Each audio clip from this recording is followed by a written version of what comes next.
자, 그럼 오늘 판결의 의미와 아동학대를 둘러싼 남은 과제들 양지열 변호사와 함께 자세히 알아보겠습니다. 네, 안녕하십니까? 안녕하세요. 자, 이번 판결의 핵심은 양모의 살인 혐의를 법원이 인정한 건데요. 이게 상징적인 의미가 크다고 봅니다. 그러면서 미필적 고의가 있다고 했어요. 이게 어떤 뜻인가요? 일단 법원에서는 그러니까 법의학자들의 증언 등을 기초로 해서 정인이가 양모의 발에 의해서 밟힌 것으로 봤다라고 사실관계를 인정을 했습니다. 그리고 그런 정도의 어떻게 보면 폭력이 가해졌다라고 한다면 16개월짜리 어린아이가 성인에 의해서 발로 밟혔다면 그 아이를 밟는 성인 입장에서는 아이가 사망에 이르러도 상관없다라는 마음을 가졌을 것이다라는 겁니다. 그게 이른바 미필적 고의인 것이고요. 일반적인 고의하고 다른 것은 정말로 내가 아이를 해치겠다라는 마음을 먹지 않았더라도 말씀드린 것처럼 이 정도면 아이가 사망하더라도 내가 그걸 감수하겠다. 그러니까 그럴 경우를 가리켜서 이제 미필적 고의라고 부릅니다.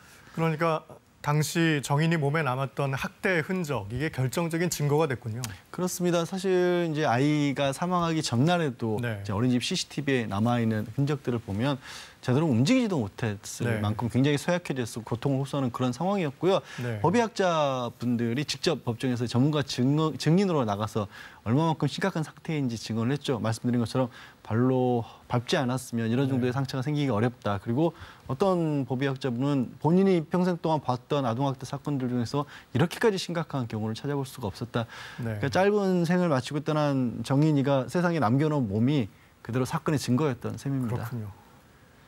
자, 만약에 살인죄가 아니라 다른 사건들처럼 아동학대 치사죄가 적용이 됐다면 무기징역 선고 불가능했던 거죠? 법정형에는 그러니까 법으로는 아동학대 치사 같은 경우도 5년에서 무기징역이 가능하다고 돼 있으면 현실적으로는 말씀하신 것처럼 거의 불가능하죠. 왜냐하면 실제로는 아동학대 치사는 가장 결정적인 게 죽음에 대해서까지 고의가 있지는 않다. 미필적 고의도 없었다라는 거기 때문에 사실 많아야 한 10년 정도에 이릅니다. 그래서 현실적으로는 살인죄를 인정하는 실익이 바로 거기에 있었죠. 그렇기 때문에 아마 이번 판결 결국 우리 사회에 아동학대에 대한 경종을 울렸다. 뭐 이런 좀 평가들이 나오는 것 같은데요. 앞으로 이 판결이 그러면 어떻게 영향을 미치게 될까요? 사실 기억하시겠지만 처음에는 검찰에서도 정인이 사건을 이 재판에 넘길 때는 아동학대 치사만 사실 적용을 했었거든요. 그래서 굉장히 그 여론이 거세게 일었었고 또 전문가 단체들의 얘기도 주장도 있었기 때문에 다시 한번 정밀하게 들여다본 겁니다. 그동안 뭐 대부분의 아동학대 사건에서 아이가 사망을 해도 아동학대 치사로 거의 갔던 이유가 말 못하는 어린아이들, 몸에 남아있는 흔적들을 가지고 이게 직접적인 살인인지 아닌지를 판단하기가 어렵다는 부분이었는데 이번에 정밀하게 들여다본 결과 말씀드린 전문가분들의 증언도 있었고요. 또 다른 그러니까 관련 기관들의 증언들, 의사들이라든가 법의학자들 또 아이를 돌봤던 분들의 증언 같은 걸 종합해서 직접적인 어떻게 보면 목격자가 있거나 하지 않더라도 아이의 몸에 남은 흔적으로도 충분히 살인죄를 입증할 수 있구나. 그러므로 앞으로는 조금 더 엄격하게 책임을 물을 수 있는 계기가 마련이 된 거죠. 그런 면에서 상징적인 의미가 있다는 것 같고요. 자, 이번에는 정인이 양부 얘기를 한번 해보죠. 징역 5년의 법정 구속이 됐는데 당초 검찰 구형보다는 처벌 수위가 좀 낮아졌어요. 검찰은 7년 6개월을 구형을 했습니다. 하지만 이제 이건 이제 아동복지법상의 아동에 대한 폭력이나 협박, 폭행이 있는데도 불구하고 이걸 방임했다라는 거고요.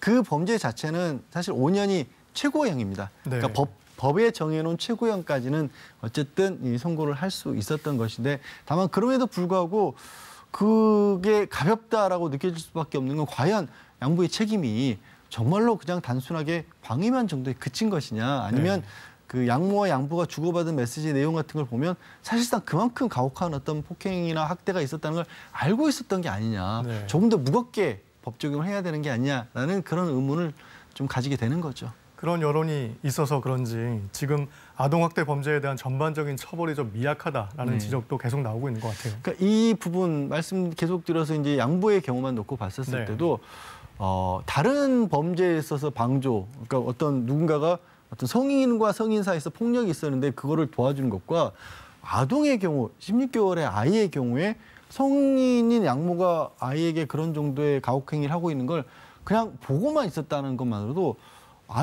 피해를 입는 아이 입장에서는 성년들 두 사람이 자신에게 가하는 건 못지않은 폭력일 수 있었던 거거든요. 그래서 조금 다르게, 그러니까 방임이라는 의미도 다르게 해석해야 되는 거 아니냐라는 얘기도 나오는 겁니다.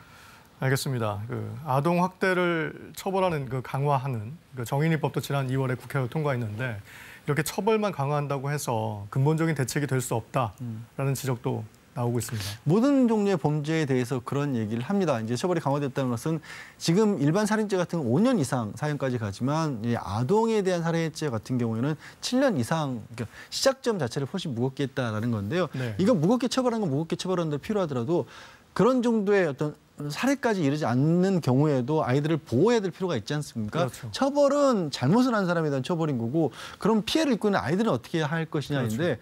아이들을 보호할 수 있는 장치가 부족하다는 거죠. 대표적인 걸로 아이를 학대하고 있는 가해하고 있는 뭐 부모 어느 쪽이 됐든지 간에 분리해야 될 필요성이 있는데 분리해서 보호시설이 없단 말이에요. 네. 분리하고 싶어도 분리할 수가 없는 상황. 이런 것들은 근본적으로 좀 개선을 해줘야 처벌도 엄격하게 하고 또 피해를 입을 수 있는 아이들을 보호하는 것도 같이 이루어져야 되겠죠. 같이 병행해서 이루어져야 된다는 말씀이시군요. 네, 지금까지 양지열 변호사였습니다. 고맙습니다.